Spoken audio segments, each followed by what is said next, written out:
In today's video, I am going to teach you how to create a Shopify rental business.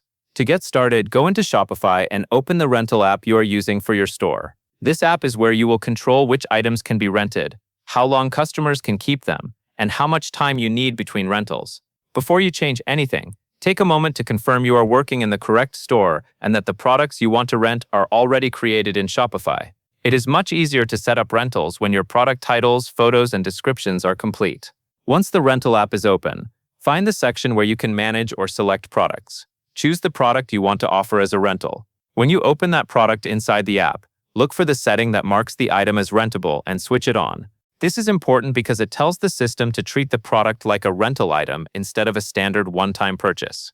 After the product is set as rentable, set the minimum and maximum rental duration. The minimum duration is the shortest rental period a customer can book, and the maximum duration is the longest. For example, if you set a 3-day minimum, customers will not be able to rent it for only 1 day. When deciding your limits, think about what makes sense for the value of the item, your handling time, and your overall pricing strategy. Clear duration rules help avoid short bookings that are not profitable and prevent overly long bookings that block availability. Next, set your buffer time. Buffer time is the gap between rentals that you reserve for shipping, pickup and return processing, inspections, repairs, or cleaning. For example, you might set a 2-day buffer so that the item is not immediately rebooked the day it comes back. This helps you deliver a consistent experience and reduces the risk of late shipments or rushed preparation.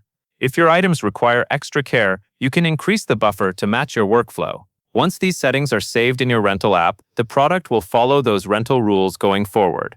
That covers everything you need to know, and that is all there is to it.